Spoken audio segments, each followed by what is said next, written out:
Good evening, ladies and gentlemen. Welcome to another SFR Grid Tour podcast. I'm your host for tonight, is SFR Oliver, and joining me tonight with Tim and Bossy Gaming. Guys, how you doing? Good evening.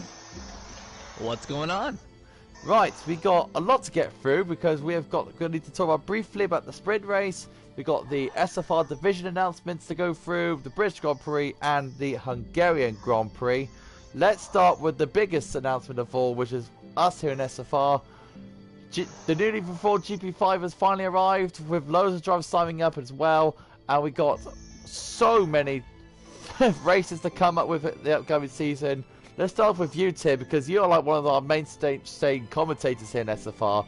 How do you feel about the amount of races we'll be covering in SFR in each week, with now the new reformed GP5 coming in, and how exciting is this for us in SFR to have this newly reformed division? Well, I think it's very exciting because one of the really important topics that we were talking about just amongst ourselves and in broadcast last season was just how competitive GP4 was, and that's a great thing to see because GP4, as you and I both know, is one of the most competitive divisions that we have here at SFR, but it's also supposed to be an entry-level division. It's, not to take away from those drivers, but just to be blunt about it, it is the drivers with the slowest pace of them all, up until GP5 anyway, and where it was so competitive and so fast, I feel like it was a good idea to explore and eventually add a new division, which is GP5, because now GP4 it doesn't have to be the lowest man on the totem pole. So now we have GP5 for that. And again, I'm not trying to take away from any of the drivers that race in these divisions, because just because they may be in the division that has the slowest pace doesn't mean that the competition is any less fierce.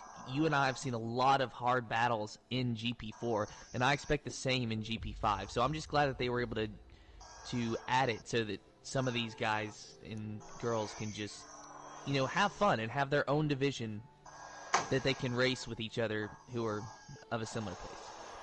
And Botsy, your thoughts on GP5 now finally coming into SFR? There's been a lot of talk about it. How do you feel about the amount of races we'll be doing here? We've got 24 races coming up for GP5 up to GP2, and with GP1 having a shortened season because them boys have, of course, esports and everything else. How do you feel about the future now in SFR now? Is it looking a lot more brighter now? The entire Season 9 is looking brighter. Season 9's the longest calendar I think SFR has ever had. We're going from new tracks like Imola, Portimao, if the game comes out in time, Australia, China, UAE, we're going all over the place this year. And GP5, amazing. We've got new drivers, fresh blood, more action to see on track. I think in my mind, when it comes to GP5, I think it's going to give the drivers so much more competition now. They want to prove themselves now. Now they're starting GP5, they want to build their ways up to the top, to GP4, to GP3, to GP2, and so on. I think in my mind, GP5 will now want to show themselves that they are ready to go up to the next level and actually show us and the viewers at home that we are ready to really perform what we're really capable of, instead of seeing ourselves down at the back. I think that's what GP5 is in my view. I don't know what it is. I mean, you guys can say it differently, but I think it's for GP5 to really show themselves now to really what they're really capable of. So, I think we have pretty much gone through the division reveals for GP5 and everything else. So, good luck to all of you. That's coming the upcoming season. We've got the team reveals in a couple of days, so stay tuned for that. Keep it SFR for that one. So, let's go to the British Grand Prix. Let's start off with the main topic that I think most of us saw. It's the sprint race that we saw. So, Bossy, what do you think of the sprint race now that's happened? What's the overall view of it? Well, first of all, let's get the elephant in the room. Let's talk about that. Verstappen v Hamilton lap 1 incident. Hamilton on the inside, Verstappen on the out, make collision. Yeah. Verstappen out of the Grand Prix. Hamilton given a 10-second time penalty. I mean, from my perspective, racing incident. Hamilton went on the inside. Verstappen tried to cut him off and continue the lead out of Cops. Just didn't work for him. I don't know what you guys think of it. Yeah, I think racing incident. I mean, yes, Verstappen. Yeah, everyone be saying, "Oh, it's Hamilton. It's trying to take out Verstappen and everything else." But as everyone knows, I'm a big Hamilton fan. Always will be. But when it comes to instances like that, at first I thought it was Hamilton's fault, but now I keep looking at the replays again. Verstappen did close in on Hamilton. Let's remember they're all fighting they're both of them fighting for the championship, the coveted prize in motorsport. Them two going into Cops, completely close to each other, wheel to wheel racing. That's what we want to see. Red Bull took a plunge at it, and in my view, what Christian Horner said after the race was a bit wrong, saying it's very unsportsmanlike, it's a hollow victory. Yeah. Well, the British Grand Prix, we also saw not only the accident against the two main competitors for the World Championship, but we also saw the best in drivers, Leclerc building a gap to Hamilton for the first, 8 to 16 laps before he had to come in for the pits. We saw, Fernando Alonso and Ocon, they had a little bit of a battle. Alonso, we had the meme for Alonso's defending. I don't know, but Tim, what's your view on the Verstappen Hamilton incident? I think you got time to look at it back, aren't you? Yeah. Well, we're talking about Silverstone, correct? Yeah. Yeah, Silverstone, no doubt in my mind that it was a racing incident, and I know that there's going to be a lot of people saying, "Oh no, you're wrong," but the deal is that first of all, we need to understand just because these guys are some of the best drivers in Formula One, maybe even the world, doesn't mean that they're not allowed to make mistakes. And two, even though Lewis Hamilton maybe should not have tried the move that he did on lap 1, it was going to work. It just so happened that Max Verstappen tried to pinch him down a little bit too much, and Hamilton backed out of it, as I think he should have done when he realized that things weren't going to go as he planned, and he just accidentally got into Max's right rear. And it just happens. It's unfortunate. It's very sad for Max and the Red Bull team, but I know it's sad, Tim. But what was really saddening is that after the British Grand Prix completed, the fans then started taking out Hamilton and the racist abuse. No one wants to see that. It was completely disgusting what the fans... I think it was mostly Verstappen fans or any other fans giving Hamilton all sorts of racist abuse. It's a bit... I don't know. In my view, it's completely decided sickening. It should never happen. I don't know if you two are alongside the racist abuse, but I don't think no one wants to see it in my view. I'm just going to go ahead and condemn any racist behavior. I mean, if you don't like Lewis Hamilton, fine. If you don't like that he wins a lot, fine. If you don't like what he posts on social media or any of his brands or his Extreme E team, that's fine.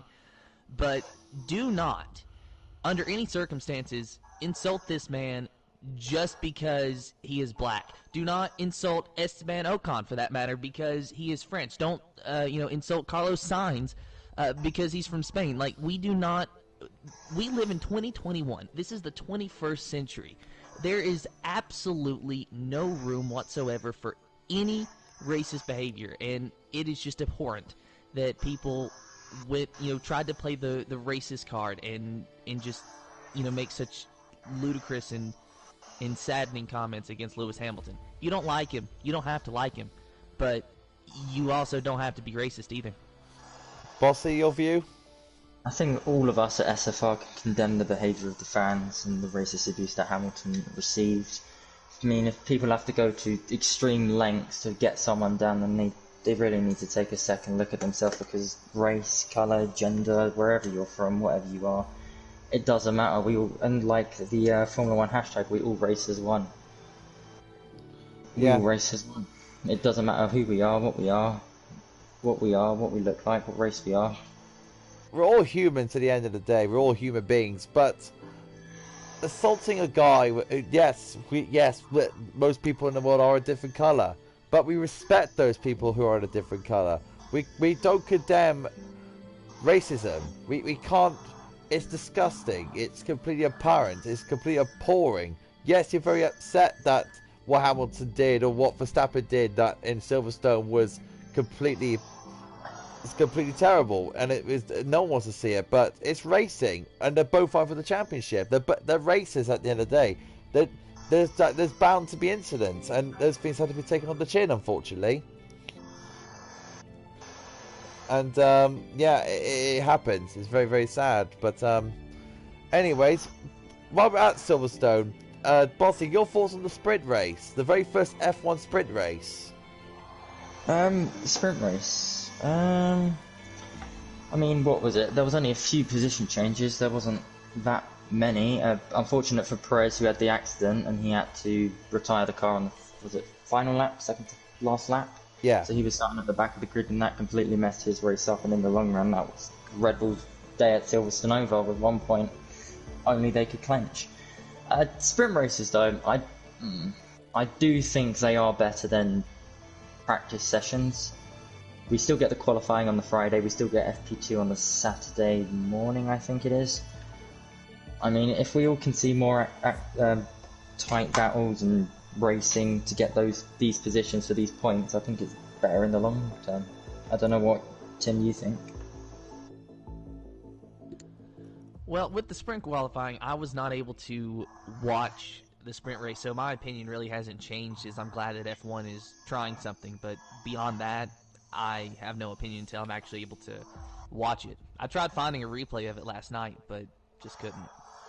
Well, I feel first sports for the sprint race is good, but this 3-point thing for the points for the top three is a bit bogus in my view. I think they should really make things fair and actually bring out points for the top 10. Just make it, I don't know, 10, 9, 8, 7, 6, 5, 4, 3, 2, 1. I think that's been my view. I don't think there should be points at all. I think the points are for the race. They're not for the qualifying. You can go as fast as you want. You can do what you want in qualifying. They call it sprint qualifying, but they're racing each other, so it's really a sprint race, isn't it? Yeah, but the most of the action happens in the main race. It's where the the contention for the world championship occurs. And if there's an accident in the sprint race, and that maybe at the end of a season could be the do or end all for a championship for a driver, it doesn't really make sense to me. I think points should stick for races, and qualifying, well, sprint races should just stay as an extra qualifying session for the fans to see more racing, and they actually get to watch something on that's fun and exciting on a Saturday and a Sunday instead of just a Saturday and just a Sunday. So I feel we pretty much covered the sprint races. So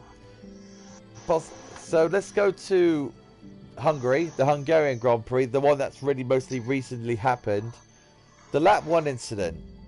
Bottas crashed into the back of Lando Norris and completely everything spiraled out of control. And then Vettel got disqualification after the race. Esteban Ocon went in the race. Carlos Sainz got a podium. Hamilton got a second after a completely calamitous call from Mercedes or himself to go onto the inter-tires after the red flag. It was a good race, fantastic race in all. Yeah, Tim, I know you went to sleep after lap 1, but you did see the Bottas incident. What's your view of the race start? Yeah, I did go to sleep, unfortunately. A little backstory there, I had to go to Hickory Motor Speedway the day before as a camera op, and by the time I got home it was 6 in the morning, and I went to bed at like 8, hoping to make the race, but by that time I'd been up for 22 hours, so I just couldn't stay awake. But yeah, my view on that is, I mean, I just remember I saw a Mercedes come into contact with a Red Bull again, and I just thought, wow, I cannot believe this is happening. And my first thought was, you know, where are the fans going to go with this, and where are the media going to go with this? I mean, I don't know if anyone's accusing Bottas of doing that on purpose. If they are, I think it's wrong. I don't think he would do that, but I just think that it's an unfortunate incident. The thing with Mercedes that I'm noticing just overall this season is that up until 2021, they have pretty much had the dominance to win world championships and know they're going to probably win early in the season. This year is the first time in a while that another team and competitor has actually been able to challenge them as closely as they have, that being Max Verstappen and Red Bull. So I just think that Mercedes is starting to get a little scared and that the pressure is on and they're just making a few mistakes. And with Bottas, the rumors have been circulating for a while now that he is losing his ride. And whether that's already happened or whether he's still fighting for that seat or whether he's got it locked up and we're all just speculating here, I would say that the pressure's on him as well because, even if Mercedes signed him to a 5-year contract today, the pressure would still be on because he has a 7-time world champion teammate and here he is, no world championships and only a fraction of the amount of wins that Lewis has and hasn't even won a race yet this season. So I'd chalk it up to pressure. Bossy, your view of the Hungarian Grand Prix and especially the race start. Just gonna have another race start. So Bottas got a really bad start. I don't know if there was an issue with his car or something, but was it Lando Norris and Verstappen swarmed him? They came round on his inside and outside, and because it was the spray from the cars, and once you've got two cars that pincer you, you lose all downforce on the front, so you can misjudge your braking point really easily. And that's exactly what we see here with Bottas. And he's just gone into the back of Lando, and unfortunately for Lando, he's out. He's gone into the side of Verstappen. Verstappen's got major damage on his floor. I think he lost his entire right barge board, if I'm not mistaken. And then Bottas, after touching Lando Norris, goes into the side of Perez, and Perez is told by his engineer that he needs to retire the car immediately, and I think it's a new engine for Prez. I think both Red Bulls are now in the danger zone with their engines because I think they've used all their engines up, if I'm not mistaken. But yeah, and also Lance Stroll had a similar incident to Bottas. He had to go on the grass, but unfortunately for him, he's gone into Leclerc and ruined Leclerc's race, and he's also ruined his own race. But yeah, good job for Ocon for avoiding the incident and staying behind Hamilton. And Vettel did the exact same thing. I think he was P8, P9 after the incident. He was P3 just behind Ocon. He was P2 behind Ocon actually, and then unfortunately he got P2. And then after that he got a unfortunate disqualification for a fuel sample. Oh yeah, I'm talking about lap 1 though. So on lap 1 he was behind Ocon at P3, and then I think every single car on the field but Lewis Hamilton, because we saw the iconic image of Lewis Hamilton and the medical car, just him at the race restart. And he was still on race start inters, and the rest were on mediums, I think, if I'm not mistaken. But yeah, how do we feel about Lewis Hamilton's choice to stay out rather than pit for fresh mediums? I mean, George Russell touched on it, didn't he? I think George Russell did touch on it. He said it was pretty much a no-win situation for him. He could have pit because his grid box was at the beginning of the pit lane, so he would come out last if he pitted with the guys or if he pitted after the restart, it would have been last anyway. So yeah, it would have been like a no-win situation for him. So, I mean, but fair play to Lewis. He has dogged determination from him to get the second place away and to keep and now leading the championship by a mere 3 or 4 points. So yeah, fair play to him. But unfortunately for me, when it comes to Lewis Hamilton, it's this constant moaning on the radio. He's always moaning on the radio when it's not going right for him. It's a bit too much when you say, "Oh no, my tyres are gone." It's not even that. It's like I need more power. The strategy's not working. These guys are a lot more quicker. Yep. Mind you, that fight between him and Fernando Alonso was sick. Yeah, Alonso, great defending. But also talking about on the lap 2 restart, George Russell tried to be cheeky because his pit. Oh yeah, I saw that. Because his pit box is at the end of the pit lane. He's gone past all the cars And as the lights have gone out and Hamilton's gone, he's been lucky enough that as soon as his pit crew's done the pit stop, he's been able to jump in front of, I think it was Ocon. He was able to jump in front of Ocon, but I think the FIA told him to hand the positions back, and he was back down to P8.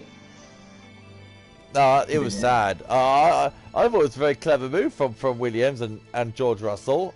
I would have kept it legal. It would have been a great race otherwise. I don't know what FIA regulation he went against. In my eyes, it was perfectly legal. He exited the pit box how he was meant to exit the pit box. The light was green for him to go. Just unfortunate. But yeah. Tim, you're a big fan of Sebastian Vettel. How do you feel about him getting that penalty for running out of fuel at the end of the race? Well, it made swallowing the pill that I didn't watch the race a little bit easier, but I did look it up, and I read something in the rule book. Someone posted this on the Formula 1 Reddit, and they had it highlighted, I think, in the rule book, something that the FIA requires at all times that 1 liter of fuel must be available to be sampled from the car at any time. Am I correct in saying that? I think it was, yeah. So, even though I understand why, they're trying to make sure that the competition is fair and that they are trying to, make sure that no one's doing anything to the fuel, that pretty much leaves no room for drivers to run out of fuel, if I'm interpreting that right. So, in that instance, I just question why that's a rule to begin with. Yeah, Bossy, Smoke just put it, but it was meant to be a grid order. He's mentioned George Russell's pit stop there, so do you understand that, or are you a little bit against it? I can see where the grid order things come from, but as soon as the lights are out, I think every driver can do what they want. Because as soon as the lights went out for Hamilton, he went, I think it was 3-4 seconds later, the pit lane lights went as well. But I think George Russell was just able to get... We could class it as a good race start, but it's a tough one, because I don't think we've ever had it before in F1. And it's hard for the stewards and the FIA to judge if it's legal, if it's not legal, if it hasn't happened before, and then haven't been put in that situation. Yeah. So we got we're on the summer break now. What does Red Bull need to do, Tim, to actually claw back at Mercedes? Well, they need to think about what Mercedes would do, honestly. And I say that because Mercedes is a team that, is known for being so hyper-focused and on the ball and giving these clutch performances even when the odds seem stacked against them. So Red Bull needs to try to take a page or two out of their book. And they just need to try to avoid, getting spun off on track. I know that that's not their fault. That's not what I'm saying. I mean, that just happens regardless because it's racing. But the best thing they can do is just worry about points. Just focus on points. They know that they're fast. They know that they are capable of winning races. So it should be no problem to win a few races from here on out. But even if they don't win races for a few races here and there, just try to be as consistent as possible. And try to not force the issue. Like in Silverstone, it was a racing incident, but if Lewis had backed out a little bit sooner, he wouldn't have hit Max. If Max had backed out sooner, then he wouldn't have got hit by Lewis, or at least to the degree that he did. So it's just a matter of, okay, you're losing first place right now, but we have 20 laps to go, or 30 laps to go, or just whatever point of the race that it is. So just stay focused and don't freak out just because you've lost the position or because it seems like you won't win this particular race. And that's easier said than done, for me sitting in my chair. So we got the Belgian Grand Prix coming up next. So is that advantage to Red Bull or Mercedes, Bossy? I think if we look on track record, if we have a look at previous races, I think it's an advantage to Mercedes powered cars. I think what Mercedes and the packages they have and the setups they have available, I think it should be easy. Mercedes be able to be dominant. I can't even say the word. Dominant. That's it. Dominant at that track. But yeah, Spa. I don't know if Spa's still going ahead because the Yeah, that's Belgium's another had talking quite point. That is horrific another good weather. talking point. Yeah, I mean, Senna lives in Belgium. We saw the pictures on our Discord of what Senna posted and X Gamers posted. My God, I was surprised how much damage the weather has done to Belgium. Not to mention Spa. Do you think that race will go ahead, Tim, or do you think it will not go ahead? Because I'm thinking the race right now. It's saying the race will go ahead, but do you think it would? Well, I've never been to the track, and I don't work at the track, so I really can't say anything about that. But if the race organizers and the track are saying that it looks good to go ahead, then yeah, I think that the race will go ahead. I also haven't seen any pictures of the damage to Spa. I've seen the pictures of when it flooded, and I'm sure that the damage that water has caused is just insane. I mean, water can cause a lot of damage. I'm sure you all know if you've ever had a leaky pipe in your house or your apartment, you're going to have a bad time. So I don't envy the people that have to clean it up and fix it, but if they are confident that they can get it fixed by the time it is that Formula 1 shows up, then yeah, I think the race will go ahead. We're halfway through the season now in Formula 1 now. Bossy, how will you sum up some of the team's performances now at this halfway stage of the season? Ferrari have been a big improvement with Charles Leclerc and Carlos Sainz. They've been a big massive improvement since last season. Carlos Sainz has been able to grab 2 podiums for the Scarlet car. Lando Norris, we can see major improvements for him. He's had 3 podiums, 1 at Monaco, 1 at Spielberg, and 1 at Imola. Daniel Ricardo is having a little bit of trouble in his McLaren, it looks like. He's had the similar issues when he first joined Renault back in 2019, if I'm not mistaken. So 2018, I think it was. Was it 2018? No. Yeah, it was 2019. You're right. It was 2019. Yeah. He did 2 years at Renault, and now he's at McLaren. Gasly and Tsunoda, they've had flashes of brilliance and performance. Mazepin's done what he does best and spun a few times. Mick Schumacher's also done similar to his teammate. He spun at Imola straight into the pit exit, and he couldn't pit because you have to admit though, go and mention Schumacher for a second. The way he fought Verstappen in a Haas car, that was mad. Fair play to Schumacher. Still shows remnants of his father there. Yeah, I thought that was going to be a collision because Verstappen. Well, they did make contact in the end. But Verstappen took the outside line, just cut back in on Schumacher. Schumacher had to swerve to avoid it and come back in. I think they're going, 120, 130 through that corner. And then coming up, they're pulling 3-4 Gs, maybe. It's Verstappen, slight margin of error. It would have been a big accident, but lucky for Schumacher and lucky for Verstappen, it was just a minor little tap. But yeah. But can we congratulate on the performance of the Williams team of Nicholas Latifi and finally George Russell getting their first points as Williams drivers. Unbelievable! At last, they finally got points. Tim, George Russell, and Nicholas Latifi. Congratulations to them with a 7th and 8th finish. Yeah, good job there for Williams. That was honestly the biggest surprise when I woke up yesterday for me is that you all told me that Williams got 8th and 9th. And I knew that Williams was on the up, and I knew that they were getting a little bit better here, but I didn't necessarily expect them to get points this soon. Mainly just because it seems that something is going to go wrong for them every single week, no matter what. I mean, we can go back to Imola, with George Russell and Bottas. They should have got points in that race probably, but they didn't. And George Russell, he's been close so many times last year and this year that this was just a long time coming. I mean, Bossy, what about your thoughts on the Williams pairing? Latifi. I think George Russell deserved the P7 more than Latifi. I think George Russell is the main man for Williams, and it's a bit odd seeing Latifi with more points than Russell, knowing that this was Latifi's also first point scoring and showing in F1.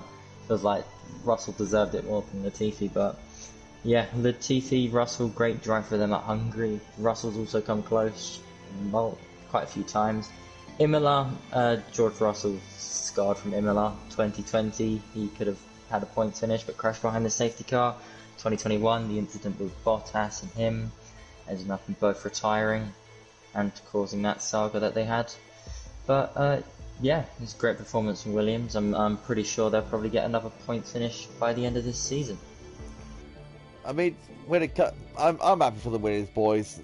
I mean, George Russell, we all know that he's pushing to push Bottas out of that seat and making Bottas probably go to an Alfa Romeo or anything else. But in my view, that what Williams have done, I think they built a car that they sort of can contend to fight with the midfield pack and actually focus, getting ready for next season. Probably going to push more as a team and hopefully bring themselves back into the glory days of the Williams back in the 80s and 90s. I really hope that really does happen, and I hope that's going to potentially be the case. So, Tim, guys, what do you thought about Alfa Romeo and Haas and their seasons? Because I looked at the Alfa Romeo car when it launched their testing pre-season. I thought, wow, that's a real stunning car. I thought it's going to look super quick, but it turns out that the same Alfa Romeo linger at the back. Is there any problems down at Alfa Romeo that we need to know about?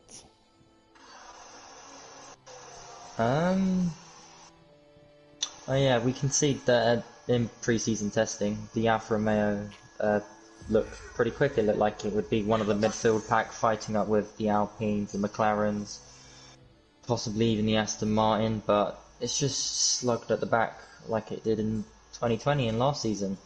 And Haas is a PR nightmare. It's an American team with a Russian flag embodied all over it. You should see Tim's reaction when he saw it. It was like, oh no. Someone tried to start a war, obviously, when they built this car. But yeah. Well, Günther Steiner already said at the start of the season they're not going to develop the car and they're going to focus all their attention to the 2022 car. But yeah, it's the same chassis from last season as well, and it carries most similar upgrade packages that they had in their car at the final seasons at Sakhir and Bahrain. But yeah, I don't know what Tim's thoughts and feelings are on the Alfa and the Haas. Here we go. Yeah, I'm not going to comment on Alfa Romeo here, mainly because I haven't been following them as closely, but here's the deal with Haas. Up until this season, I was a very big fan of Haas. I obviously am an American. I felt great supporting the American team. Last year, and correct me if I'm wrong on any of this, because this might be a little bit of a rant. Last year, they say that they're going to start building most of their cars, most of the parts in their cars in Maranello. Am I correct in saying that, first of all? I think so, yeah. Okay, so that already is like, well, it's no longer an American team, but okay, I'll still support you. And then they bring in Mazepin, and I don't think that I need to say why I dislike Mazepin, because the list is endless. I mean, you just have to look the guy up. You'll find something eventually. And I guess the biggest thing with me is that they went all of last year saying, no, Haas is fine. We are not in any financial trouble. And then at the end of the season, they signed Mr. Daddy's boy over here, who brings in a buttload of money, and now all of a sudden it's like, oh yeah, we were in financial trouble. But again, I am glad that they did that, only for the fact that there were a lot of innocent engineers in the shop, a lot of innocent workers that would have lost their job had Haas not done that. But when you put it all on a platter and just look at it for what it is, Daddy's boy coming in who isn't exactly a stand-up human being, and putting the Russian flag on the nose of the car in a nice little cheeky way, which honestly that loophole is very good, even though I don't like it, I'll be honest with that one. It's just, why? First of all, why'd you have to lie to us and say that you were fine, and then all of a sudden just bring in Daddy's boy? I mean, I understand that not every team's going to say everything about their financial status, but they just straight up lied and then brought in this guy for more funds. and they're keeping him on, obviously, but it just feels like it's not an American team anymore. Whether that's because that they have a Russian billionaire with a lot of backing into the team, or because they're building most of the car in Maranello, it just doesn't feel like it's an American team. So I don't call it an American team anymore. It's just Haas. It is owned by an American, but it's not an American team.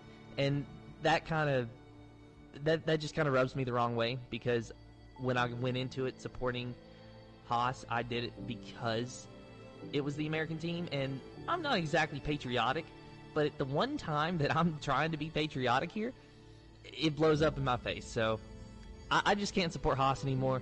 Not taking away from Mick Schumacher at all, mind you. Mick Schumacher, very deserving driver, son of a legend. He has proven himself in the lower ranks, so he deserves, honestly, a better ride in Formula One. But if that's the only one that he can get, then he deserves it. Mazepin, he don't deserve it. So what do you think, Tim? What do Haas need to do to improve themselves for next season? Oh boy. Now that I don't know, because with the new car, everything's going to be different. I mean, honestly, with the new car, we don't know what it's going to look like. For all we know, Haas is going to win the World Championship next year. Probably not, but maybe, I guess. I guess the only thing they could do is they really need to reel Nikita Mazepin in, because he has been spinning a lot. I mean, he has the nickname Mazaspin at this point. And, yeah, he's a rookie in F1, but I don't see his teammate having as many problems as he has. They both had problems, but I don't see Mick Schumacher having that many problems. So if they're really going to be successful as a team next year with their current driver lineup and, with their current sponsor and just how the team is right now, then they need to get that driver, being Mazepin, to really calm it down. They need to teach him to just do what the car will let you do and nothing more, because then you're going to spin it off into the grass and give us another DNF. Bossy, who do you think which team needs to be improved massively? Aston Martin, McLaren, Ferrari? Which team that needs to improve more to really challenge for the top spots? Is Bossy there? Have we lost Bossy? I think we lost Bossy, I think. Yeah, we have. So, alright, he's just taking a phone call. Right. Yeah, in my view, I had to agree with you, Tim, that with Haas, I think they can go on a different route. In my view, when it comes to Haas, when I first looked at the car, it's the same car as last year. They said they're not going to developing it because they had financial issues, and then they got Uralkali as their main sponsor. It's a new look Russian car. Then they got Mazepin in for pretty much to get the team keep the team going. I was surprised, Tim, that they were not in administration at that point. When I thought Haas had financial problems, I thought, oh no, they're not going to be like Racing Point, aka Force India, aka Aston Martin, to be like, oh no, we're in administration, we have money problems. They kept it really low. They were like really, really low. Even good to Steiner was struggling as well when it comes to getting the drivers in and struggling to get sponsorship, getting brands. So fair play to Haas. They done what they needed to do, but they could have done themselves a bit better and tried to develop some of the car to keep up with their rivals so they can get a bit more viewership for the team.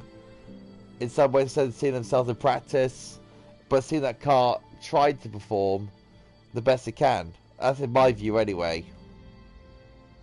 Yeah, I can see that, to where, maybe they should have developed the car, but personally I don't think that it would have made much of a difference. They seem so far off the pace that I think that they would still be finishing dead last. They are essentially what Williams was in 2020 and most of 2019, with the exception of the 1 point that Kubica was able to score for them. So it's just a matter of they do need to focus on the long term. So I guess they are doing the right thing there, in my view, is focusing on the long term instead of developing the car for this season. I think it still would have been a smart move to try to develop this car for this season, don't get me wrong, because who knows, maybe they would have hit on something and actually been able to compete for points every now and again. But if they're really thinking long-term Formula One, then they need to start thinking that now, which is, what you just said they have been. So, no matter how you look at it, I think that they've done the right thing when it comes to preparing and transitioning into the new car. But like I said, I'm just not exactly a fan of half of their driver lineup. I'll tell you now, though, when it came to the second half of the season, we're going to see something really exciting. I think we got Belgium, Monza, we got Singapore, but no, not Singapore, sorry. We got the Turkish Grand Prix coming up as well. We've got the Japanese Grand Prix as well. Are we really in for a real roller coaster second half of the season, Tim? I think so. And you got to think of it this way, like what we were talking about earlier with Lewis and Max. Realistically, those are the two drivers that are in contention for the World Championship. I'm sure you can go further down the line and find more guys that are mathematically still in the fight, but if we're going to be honest, it's just Lewis and Max that really have the chance at this moment. So I think that we're going to see a lot of fireworks between the two. Maybe not like Silverstone, but we are going to see some very fierce and competitive racing, regardless whether there's contact or not. So, like you said, we're at the halfway point of this season. We got the rest of the season to go, and it's going to be a nail-biter because Lewis is going to try to go for that coveted 8th world title, which no driver in Formula One has ever won, while Max is trying to go for his very first Formula One title. And if I'm not sure if he would still be considered the youngest title winner in Formula One if he won the title at the end of the season. Maybe you can help me out on that, but I know that regardless, he's going to be going for it because he has never won a world championship before, and Max Verstappen is heralded as an up-and-coming star. Well, at this point, I think he's found his footing to where it's fair to say that he is a star, but he is a future legend nonetheless. He's got 15 wins in Formula One, and he has only been racing since, 2017 was his first race on a partial schedule? Or was 2017 his first win? Who? Sorry. Max Verstappen? Yes. He won his first race in 2016. Okay, so I'm off by a year. So that's been 5 years. And the guy's only, 22 or 23? He was born in 97. I'm not going to do the math right now. But he is a future legend, and he is looking to win his first world title. So no matter how you look at it, you have an already established legend trying to do what no other driver has done before, and a future legend who is trying to win his first of possibly many world titles. So it is going to be a very fierce battle. What do you think of Red Bull as a whole, Tim, signing Perez and also keeping Max Verstappen? Perez was undoubtedly becomes a very, very tough challenge, being with Max Verstappen being his teammate. How do you rate Perez compared to Bottas and Mercedes, the number 2 drivers for Red Bull and Mercedes? How do you compare them 2 seasons as a whole? Do you think Perez has a better season than Bottas, or does Bottas has a better season than Perez? Sorry guys, I'm back. You're good, bossy. I think that in terms of results, it seems somewhat even, I guess, but in terms of expectations, I think that Bottas has had the worst season. Because Perez already has a win. He's got 1 or 2 other podiums, if I'm correct in saying that, where Bottas does not have a win, and he is driving for what has been for the past few years the best team in Formula One.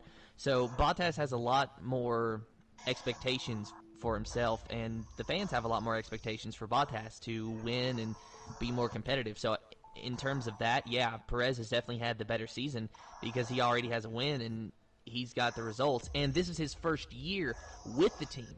Normally, we see a lot of growing pains, and it becomes very apparent. And I'm not saying that Red Bull and Perez have not had growing pains, but they were still able to capitalize in Azerbaijan. Max blew a tire. Otherwise, Max would have surely won the race. But after that, Perez was able to get the win after Lewis Hamilton screwed up going into the first corner. So I think Perez is, taken serious advantage of the opportunity, while Bottas has tried and just has not had the results that we expect of him. What about you, Bossy? Who had a better season out of the number 2 drivers of Red Bull and Mercedes, Perez and Bottas? First of all, I think Bottas has given up on the Drivers' Championship. His chances when he was in the fastest of Formula 1 cars that they've ever made he had his chance, and I think he really blew it. And I think he's only fighting for the constructors and fighting for a position in Formula One. Perez, on the other hand, well, Red Bull are known for not having a great relationship with their second drivers, but I think Perez, though he's been in Formula One for 10, 11 years, I think it is, he's showing growth and like results for the team that other drivers like Not to mention the Albon, fact he's Gasly. won a race in a Red Bull. Let's not forget that. Out of all Verstappen teammates, he's the one that actually won a race in a Red Bull. Daniel Ricardo also won a few races. Yeah, but he's been a Red Bull for a long time. But in their first season, Yeah, Perez. What was I going to say? Well, yeah, Red Bull are known for not treating their second drivers well. We saw that with Pierre Gasly, we saw it with Kvyat, we saw it with Albon, but this new revised team structure that Christian Horner's gone with Perez, one of the senior drivers in Formula One, with one of the probably best prospects of next Drivers' World Championship. He's got a good team under him, and if both drivers can control what they do on track, I think next year or this year, maybe, possibly, they'll be able to clinch a title of some sort. So, we're halfway through the season. I know it's a very stupid topic, I know, but the 3 or 4 points between the Mercedes of Hamilton and the Red Bull of Max Verstappen, Tim, who will be the world champion by the end of the season? Between Lewis Hamilton and Max Verstappen? Yeah, please do. Oh, I hate these kind of questions, but I'm just gonna go ahead and say Max Verstappen, because I don't know what the gap is. In fact, I'm gonna go ahead and look that up really quick while I'm talking. But you know, Max Verstappen, pretty much, I think that a fire has been lit under that man's ass, and he is just ready to go and prove to everyone, prove to Red Bull, prove to himself, you know, prove to one of the trees around the track at Spa, prove to anyone that's going to watch that he can be world champion, because he has been heralded as a future world champion for so long now that I think he's ready to add world champion to his name. And Lewis seems to really be struggling this year. He's had some wins, as is very characteristic for Hamilton. He won Britain. He had third place yesterday, possibly second if Vettel does get disqualified. But he also mentioned that he might be suffering the effects from long-term COVID. So I think that could really, you know, throw a monkey wrench into his world championship plan. So I'm going to go Max Verstappen as not the easy choice, but maybe the more likely choice. Bossy, your thoughts? I think this championship, like I've said before, has got Hamilton written all over it. We've been in the same situation with Max at the start of seasons, where he's been able to catch up and compete with the likes of Valtteri Bottas and Lewis Hamilton. But when it comes to actually providing a result and rounding up a season, he hasn't got experience in that area where Hamilton has. Hamilton's got 7 titles to his name, Max has 0. I mean, I'm not saying Max isn't going to be able to win it, I'm just going to say that Lewis, with all the experience, has a higher likelihood of clinching the title. But I do think it is Lewis Hamilton's last competitive year in Formula 1. Once the new regulations, once the new car, once the new chassis come in to play with the budget cap, I do think we'll start seeing the likes of Alfa Romeos and Alfa Tauris, and maybe, if we're lucky, a Haas on the podium. I could agree with you more. So we got about 10 minutes to go of the stream before we sign off. So we are SB Force Racing, we are SFR. So, Bossy, what's your thoughts coming for us in season 9? You ready for the brand new challenge of F1 2021 really take a real stranglehold of us? You ready for the drama, the expectation, the excitement of Speed Force Racing? You ready for season 9? I am absolutely 110% ready for season 9. It's like a new spark of energy for the entire league, and it's just great. As soon as Bahrain hits, everyone's going to be pumped, everyone's going to be excited, we're going to be watching each other's races, and we're going to try be guessing who's going to go for this World Championship. Tim, you ready for Season 9, buddy? Oh yeah, I'm ready for Season 9.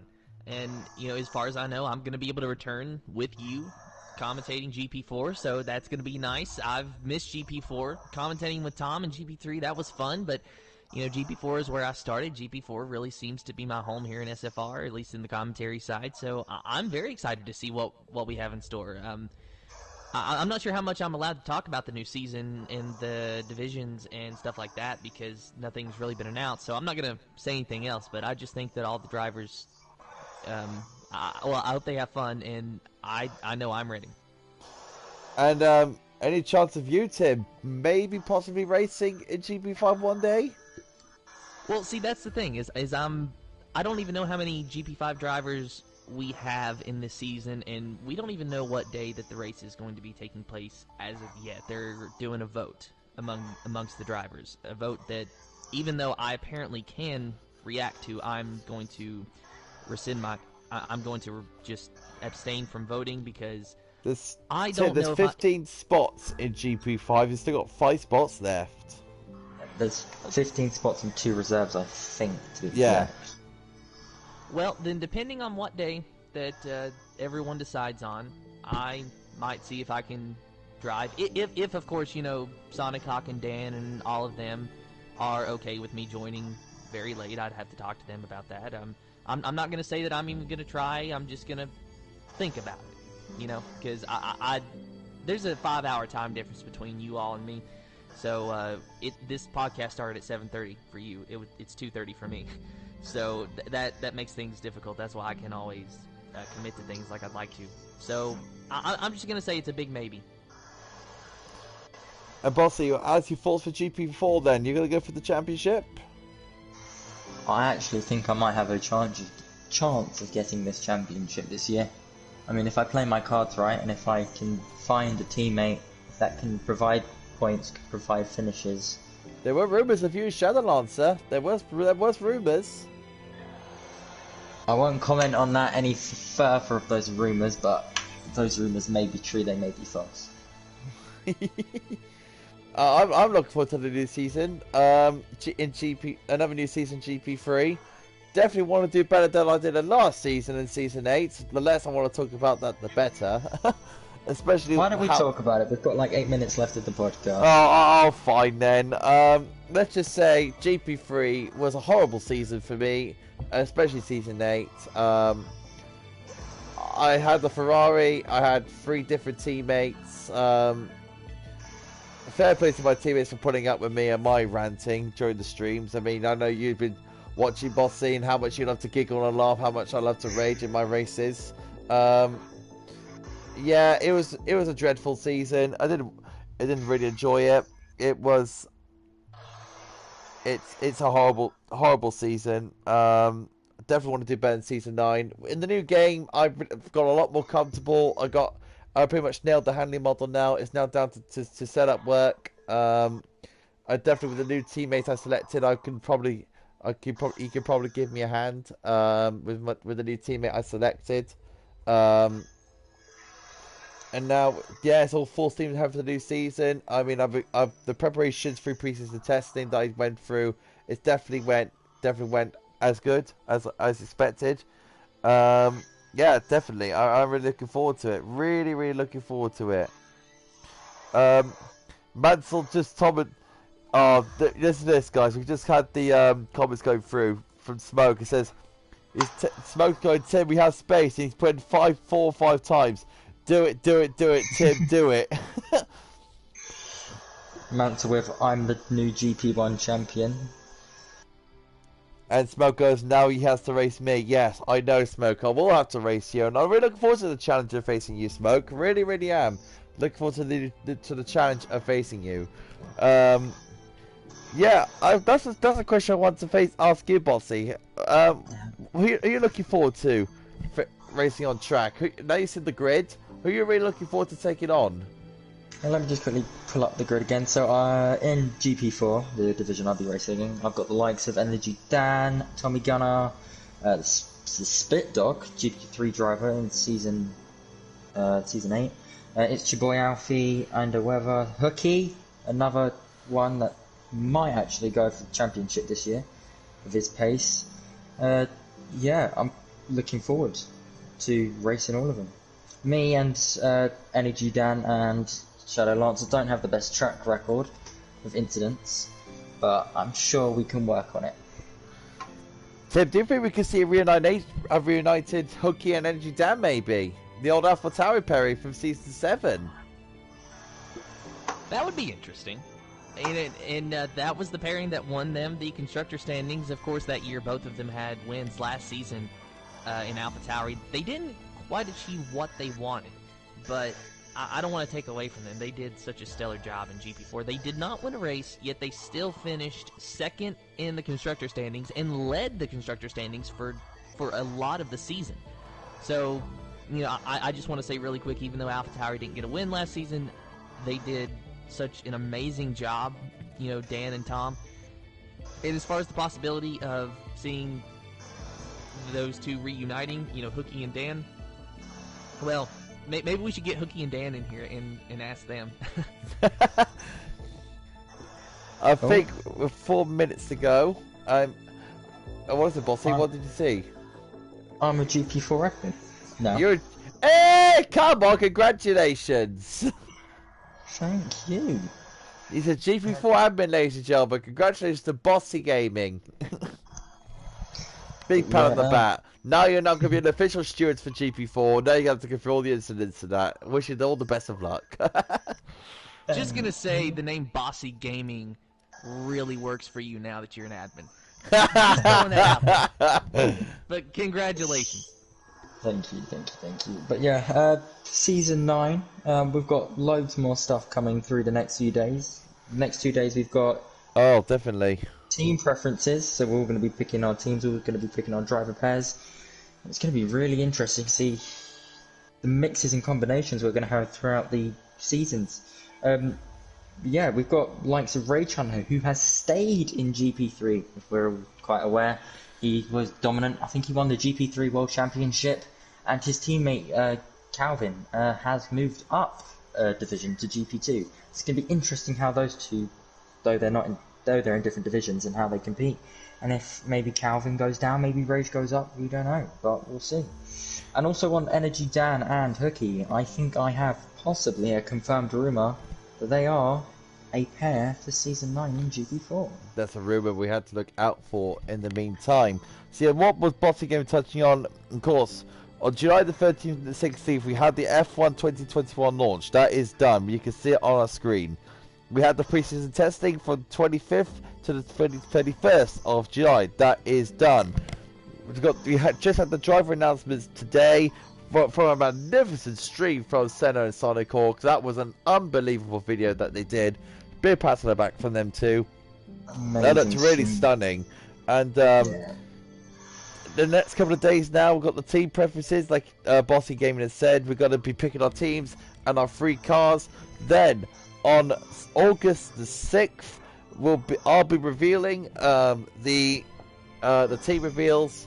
I'll be really looking forward to doing that, because I'll be doing this the 3rd time in a row. I'll be doing it. I always love doing it. It's my favourite time of year, so I'll be really looking forward to streaming the driver and team reveals. And then on August the 8th, 2 days after, we'll be going to Bahrain to kick off the new season in Season 9.